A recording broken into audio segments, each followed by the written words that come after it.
ഊർമിളെ ആളെത്തി, പാട്ടിട്ടോ. ശരിയതാ.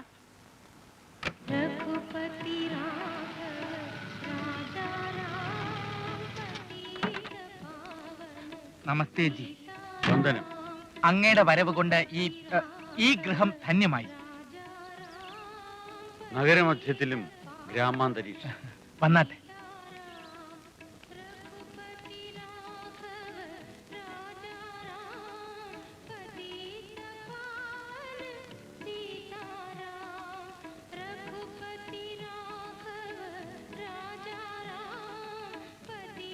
ഹരിയും വീട്ടുകാരും ഗാന്ധി ഭക്തരാണെന്ന് പറഞ്ഞപ്പോ ഞാൻ ഇത്രയൊന്നും പ്രതീക്ഷിച്ചില്ല. ഒരു യഥാർത്ഥ ഗാന്ധിയൻ തന്റെ വീട് എങ്ങനെയാണ് ചിട്ടപ്പെടുത്തേണ്ടതെന്ന് മഹാത്മജിയെ വിറ്റ് ജീവിക്കുന്ന രാഷ്ട്രീയക്കാർ കണ്ടുപിടിക്കട്ടെ. ഞങ്ങളെ കൊണ്ട് ഇത്രയൊക്കെ ചെയ്യാനേ പറ്റുള്ളൂ. അതും ഖാദിക്ക് 35% കിഴിവുള്ളതുകൊണ്ട്. അച്ഛൻ ജീവിച്ചിരുന്നപ്പോ ഈ വീട് മറ്റൊരു സബർമതി ആശ്രമമായിരുന്നു. അമ്മയ്ക്ക് എങ്ങനെയുണ്ട്? ഇപ്പോഴും കിടപ്പാണ്? കിടപ്പിലല്ല, എന്നാലും സാധാരണ നിലയിലായിട്ടില്ല. പിന്നെ അങ്ങേ കാണുമ്പോ പരിഭ്രമം കൊണ്ട് അതും ഇതുമൊക്കെ വിളിച്ചു പറയുമോ എന്നൊരു ഭയം എനിക്കില്ലാതില്ല. അച്ഛൻ മരിച്ച പിന്നെ മറ്റൊരു പുരുഷന്റെ മുഖത്ത് അമ്മ നോക്കിയിട്ടില്ല. ഇന്ന് അങ്ങയുടെ മുഖത്തായിരിക്കും ആദ്യമായിട്ട് നോക്കുന്നത്. ഗിരിപ്രസാദിനെ കണ്ടില്ലല്ലോ. ആശയപരമായ അന്തരം കാരണം ഞങ്ങൾ ഒരുമിച്ച് ഈ വീട്ടിൽ കാണാൻ പറ്റില്ല. പരസ്പരം കണ്ടാൽ ഉടൻ അടിയും വഴക്കുമാണ്. അതുകൊണ്ട് അവനുള്ളപ്പോ ഞാനും, ഞാനുള്ളപ്പോ അവനും ഈ വീട്ടിൽ നിൽക്കാറില്ല. വളരെ നല്ലത്. അഹിംസയിൽ ഇങ്ങനെ തന്നെ അടിയുറച്ചു നിൽക്കണം.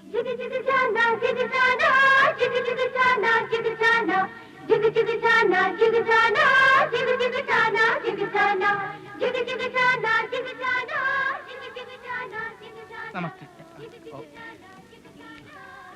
അങ്ങയുടെ പാദസ്പർശം കൊണ്ട് ഈ വീട് ഭാഗ്യം ചെയ്ത വീടായി. സത്യത്തിൽ ഞാനാണ് ഭാഗ്യവാൻ. ഉപ്പു സത്യാഗ്രഹത്തിൽ പങ്കെടുത്തിട്ടുള്ള ഒരു വലിയ രാജ്യസ്നേഹിയുടെ പത്നിയെ നേരിൽ കാണാനും പരിചയപ്പെടാനും എനിക്ക് കഴിഞ്ഞല്ലോ. അതിന് എന്റെ ഭർത്താവ് ഉപ്പു സത്യാഗ്രഹത്തിൽ പങ്കെടുത്തിട്ടില്ലല്ലോ. അമ്മേ, ഡോക്ടർ പല പ്രാവശ്യം പറഞ്ഞിട്ടുണ്ട് ആദ്യം സംസാരിക്കരുതെന്ന്. ഡോക്ടറല്ല, ഭിഷഗ്വരൻ. അതെ, ഭിഷഗ്വരൻ. എന്താ എന്താ പറഞ്ഞത്? ഭർത്താവ് ഉപ്പു സത്യാഗ്രഹത്തിൽ പങ്കെടുത്തിട്ടില്ലെന്നോ? അത് ഉപ്പ് സത്യാഗ്രഹത്തിന് പോകുമ്പോ അച്ഛൻ അമ്മയുടെ ഭർത്താവ് ആയിട്ടില്ല. വിവാഹ നിശ്ചയം കഴിഞ്ഞിട്ടേ ഉണ്ടായിരുന്നുള്ളൂ. അതാ ഉദ്ദേശിച്ചത്, അല്ലേ അമ്മേ? അത് തന്നെയാ. ഞങ്ങളുടെ കല്യാണത്തിന് മുമ്പുള്ള കാര്യം പോലും ഇവന് നല്ല ഓർമ്മയാ. ഇരിക്കല്ലോ. ഇത് വിവാഹത്തിന് മുമ്പുള്ള കഥകൾ അമ്മ എനിക്ക് പറഞ്ഞു തന്നിട്ടുണ്ട്. അതെനിക്ക് നല്ല ഓർമ്മയാണെന്നാ അമ്മ പറഞ്ഞത്, ഇല്ലേ അമ്മേ? അതെ അതെ അതെ. ശുദ്ധമായ ആട്ടിൻ പാല്. നന്നായി. എന്റെ അഭിരുചികളൊക്കെ എങ്ങനെ അറിഞ്ഞു? ഒരു 100 പ്രാവശ്യം ഞാൻ പറഞ്ഞിട്ടുണ്ട് മലയാളത്തിലേ സംസാരിക്കാവൂന്ന്. അത് എന്റെ ഒരു കൂട്ടുകാരനുണ്ട്. അവനെ കളിയാക്കി വിളിക്കുന്ന പേരാ. അവന്റെ മുഖം കണ്ടാൽ വക്കീലിനെ പോലെ ഇരിക്കും. അതുകൊണ്ട് വക്കീലമ്മാവ വക്കീലമ്മാവ എന്ന് എപ്പോഴും കളിയാക്കി വിളിക്കും.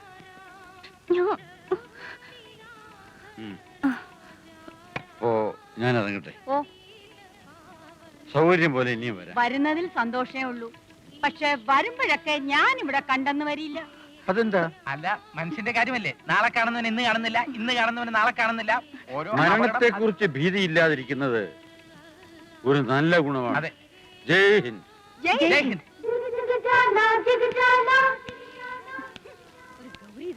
ജിഗ് ജിഗ് ജാന ജിഗ് ജാന ജിഗ് ജിഗ് ജാന ജിഗ് ജാന ജിഗ് ജിഗ് ജാന ജിഗ് ജാന ജിഗ് ജാന. ചിത്രത്തിന്റെ ചുവട്ടിലെ പേര് ശ്രദ്ധിച്ചില്ലേ? അയ്യോ, വായിക്കാൻ പറ്റുന്നില്ല. അത് വലിയ വലിയ ചിത്രകാരന്മാരൊന്നും അവരുടെ പേരെങ്ങനെ മുഴുവനും വ്യക്തമായി എഴുതാറില്ല. കൂടുതൽ സസ്പെൻസ് ഒന്നും വേണ്ട. ആരുടെ പെയിന്റിംഗ് ആണെന്ന് പറഞ്ഞേ. ഇത് ഞാൻ വരച്ചാണ്. I Drew it.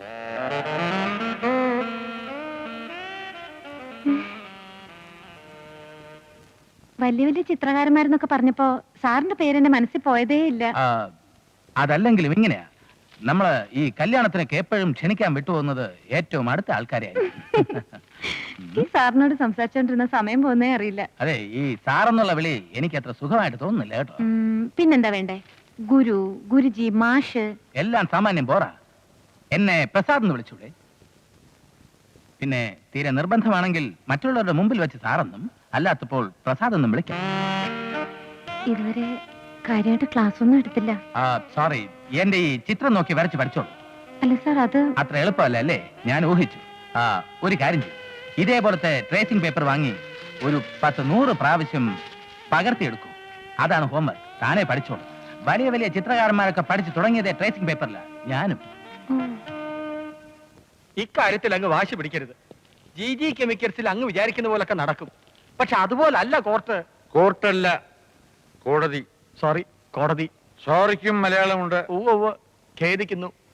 അങ്ങ് പറയുന്നത് പോലെ ഈ കോടതി ഭാഷ മലയാളീകരിക്കാൻ എനിക്ക് ലേശം ബുദ്ധിമുട്ടുണ്ട്. എന്ന് പറഞ്ഞാൽ എങ്ങനെയാ? സാധാരണക്കാരന് വേണ്ടിയുണ്ടതല്ലേ നീതിയും നിയമവും ഒക്കെ. അങ്ങനെയാണെങ്കിൽ അവന് മനസ്സിലാകുന്ന ഭാഷയിൽ തന്നെ വേണ്ടേ കോടതി നടപടികൾ? ഇംഗ്ലീഷ് വാദിച്ചിട്ട് തന്നെ സാധാരണക്കാരന് നീതി കിട്ടില്ല, പിന്നെ ആ മലയാളത്തിൽ. കുഞ്ചരി എന്തെങ്കിലും പറഞ്ഞോ? അല്ല, ഇംഗ്ലീഷ് മോശം ഭാഷയാണെന്ന് പറഞ്ഞതാ. എന്നാര് പറഞ്ഞു? വിശ്വഭാഷകളിലൊന്നാണ് ഇംഗ്ലീഷ്. പക്ഷേ നാം ഉപയോഗിക്കുന്നത് മാതൃഭാഷ തന്നെയായിരിക്കണം. വയസ്സുകാലത്തിന് കുടിപ്പള്ളി കൊടുത്ത് പോകാത്ത കുഴപ്പമേ ഉള്ളൂ. അല്ല, ആ ജർമ്മനിക്കാരൻ ഹെർമൻ ഗുണ്ടർട്ടിന്റെ ഒരു നിഘണ്ടു ഇന്ന് എന്നെ വാങ്ങണമെന്ന് പറഞ്ഞതായിരുന്നു.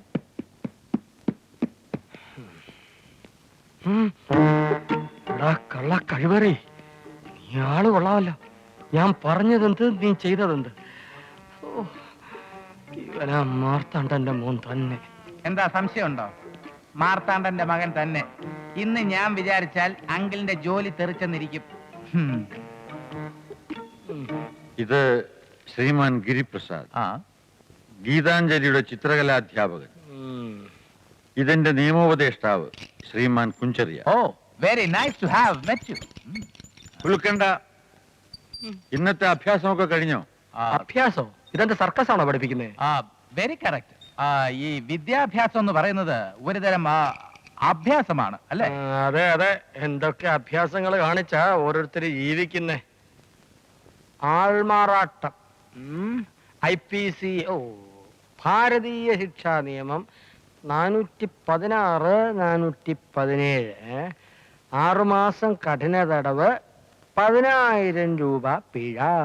മനസ്സിലായി. ഇന്ന് രാവിലെ പത്രത്തിൽ കണ്ട വാർത്തയെ കുറിച്ചല്ലേ പറഞ്ഞത്? എന്ത് വാർത്ത? അതായത് സാർ, പണ്ട് കഥാപ്രസംഗം നടത്തി നെറ്റിയിൽ ഏറ് കിട്ടിയിട്ടുള്ള ഒരു കേസില്ല വക്കീല് തന്റെ മേധാവിയെ കബളിപ്പിച്ച് കാലാകാലങ്ങളിൽ ഭീമമായ ഫീസ് വാങ്ങിച്ചെടുത്ത് ഈ മേധാവി അറിയാതെ മദ്യപിച്ച് മതോന്മത്തനായി മെയിൻ റോഡിൽ കൂടെ ഡങ്കണൊക്കെ അവനെ വെടിവെച്ചു കൊല്ലണം. അഹിംസ എന്നൊക്കെ പറഞ്ഞിട്ട് വെടി. അഹിംസയൊക്കെ ശരി, വഞ്ചന കാണിക്കുന്നവനെ എങ്ങനെ വേണേലും കൈകാര്യം ചെയ്യാം. എനിക്ക് എക്സിബിഷന് 2-3 പെയിന്റിംഗ് റെഡിയാക്കാണ്ട് വരട്ടെ സാർ? കുട്ടാ, കഴിവതും മലയാളത്തിൽ സംസാരിക്കാൻ ശ്രമിക്കൂ. I will try my maximum. ഇവനൊരു ഭീകരനായി മാറുമോ Kuncharia? He will be a belt bomb for you.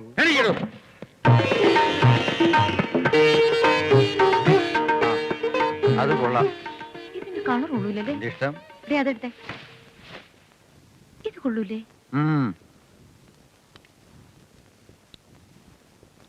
ഇത് കൊള്ളാമല്ലോ, എടുത്തോ. ഇതെന്തിനാ?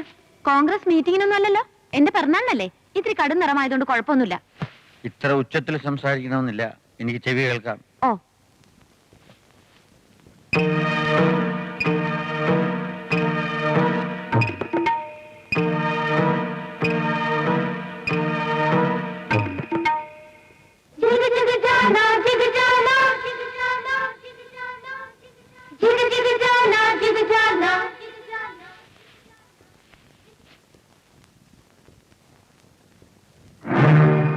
ആ ബ്ലൂ.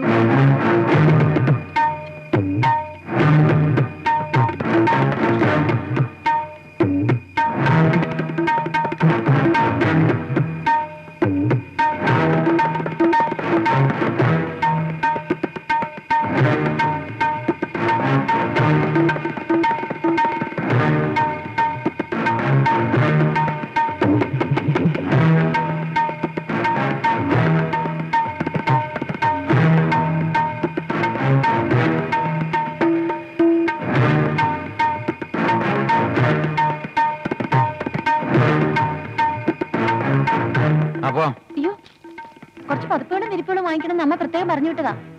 വേണ്ടതൊക്കെ വാങ്ങിയിട്ട് മോള് വീട്ടിലേക്ക് വെക്കുള്ളൂ. എനിക്ക് അത്യാവശ്യമായിട്ട് സ്ഥലം വരെ പോകണം. എന്റെ ധാരണ ശരിയാണെങ്കിൽ ചിലപ്പോ നിയമപാലക നിലയം വരെ പോയിട്ട് അയ്യോ, പോലീസ് സ്റ്റേഷനിൽ പോകേണ്ട കാര്യം എന്താ? അതിന്റെ ആവശ്യമുണ്ട്.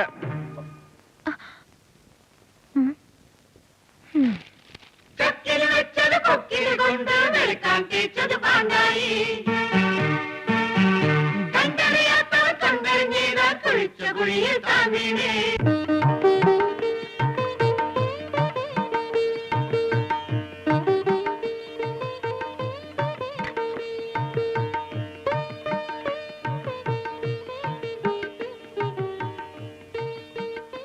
എന്താ നിനക്ക് ഇഷ്ടപ്പെട്ടോ? ഒരു മിനിറ്റ് ഒന്നിങ്ങി വന്നേ.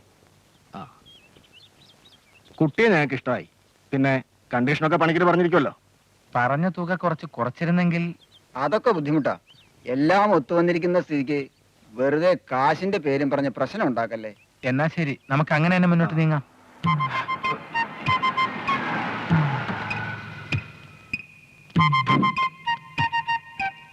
നമസ്തേ ജി. അമ്മയെ വിളിക്കേ. അമ്മയില്ല അല്ലേ? ഇല്ല. കൈയോടെ പിടിച്ചു. ലാൽ ബഹദൂർ, ആ തോക്കെടുക്ക്. എന്തിനാ മേധാവി തോക്ക്? കാക്കയെ ഓടിക്കാൻ. കൊന്നുകളെ ഞാൻ. അമ്മ അമ്പലത്തിൽ പോയാലും ഞാൻ എന്ത് പഴിച്ചു? അമ്പലത്തിലോ? അതെ. ഓഹോ, എന്നാൽ അമ്മയെ കണ്ടിട്ടേ പോകുന്നുള്ളൂ. അല്ല, അമ്മ മരിച്ചുപോയെന്ന് പറഞ്ഞിട്ട്? എല്ലാം ഞാൻ വിശദമായിട്ട് പറഞ്ഞുതരാം. തൽക്കാലം അകത്തോട്ട് കയറിയിരിക്കുക. അകത്തോട്ടിരിക്കാം. ഇല്ല, ഞാൻ ഇവിടെ ഇരിക്കുന്നതേ ഉള്ളൂ. എന്നാൽ ഞാൻ ആട്ടിൻ പാൽ എടുത്തോണ്ട് വരാം. ഒരു പിടിയും കിട്ടും. എന്റെ കമ്പനിയിലെ MD-യാ. പുള്ളിക്കാരന്റെ അമ്മ കഴിഞ്ഞ മാസം മരിച്ചു. അതോടെ പുള്ളിയുടെ സമനില തെറ്റി. എല്ലാ ആഴ്ചയും ഇവിടെ വന്ന് അമ്മയെ കാണണം എന്ന് പറഞ്ഞ് ബഹളം ഉണ്ടാക്കിയിട്ട് പോകും. 1 മണിക്കൂർ കഴിയുമ്പോ ശരിയാവും. പക്ഷേ 3-4 പേരെ ഒരുമിച്ച് കാണുമ്പോ പുള്ളി അക്രമാസക്തനാകുമെന്നൊരു പേടി എനിക്കുണ്ട്. എന്നാ ഞങ്ങൾ പോയിക്കാം. അതാ നല്ലത്. അപ്പൊ എല്ലാം പറഞ്ഞു പോലെ. ഓ,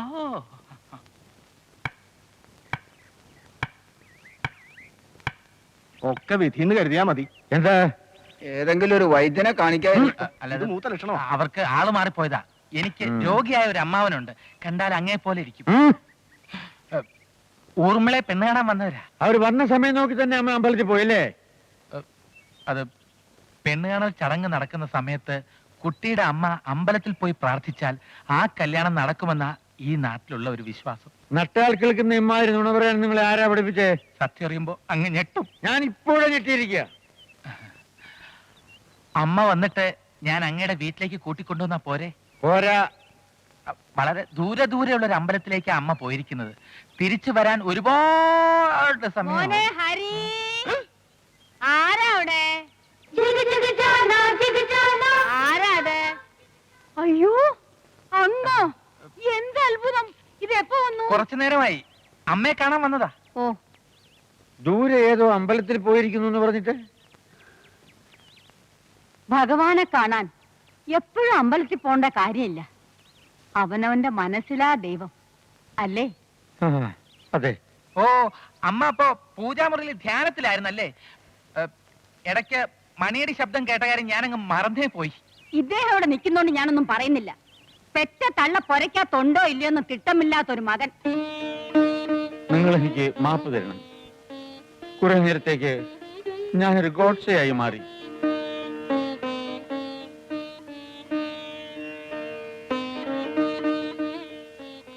ജൗളിക്കടയിൽ വെച്ച് ഞാനൊരു സ്ത്രീയെ കണ്ട് ഹരിയുടെ അമ്മയാണ് തെറ്റിദ്ധരിച്ചു.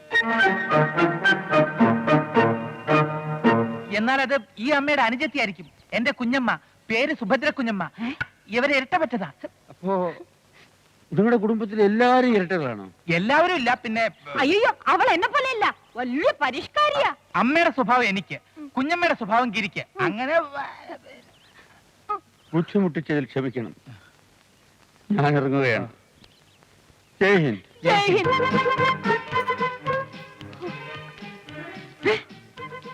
ആന്റിയെ ദൈവം ഇവിടെ എത്തിച്ചത്. കൃത്യസമയത്ത് ഓട്ടോറിക്ഷ കിട്ടിയതും പിന്നാമ്പുറത്തെ കഥ തുറന്നു കിടന്നതും നിന്റെ ഭാഗ്യം. ആ ഹരി, ഒരു കാര്യം പറയാൻ മറന്നുപോയി. 15-ാം തീയതി ഗീതാഞ്ജലിയുടെ ജന്മദിനമാണ്. നിങ്ങളെല്ലാരും വരണം. അമ്മയും കുഞ്ഞമ്മയും ഹരിയും ഗിരിയും ഊർമിളയും എല്ലാരും. ഇരട്ട സഹോദരന്മാരെയും ഇരട്ട സഹോദരികളെയും ഗീതാഞ്ജലിയും ഗോമതിയും കൺകുളിരെ കാണട്ടെ. ചക്കിന് വെച്ചത് കൊക്കിന് കൊണ്ടു വെളുക്കാൻ തേച്ചത് പാണ്ടായി. കണ്ടറിയാത്തവൻ കൊണ്ടറിഞ്ഞേ താൻ കുഴിച്ച കുഴിയിൽ താൻ വീണേ. കടിച്ചത് കാഞ്ഞിര കായ, ഇവൻ പിടിച്ചത് മുറുക്കിൻ കൊമ്പ്.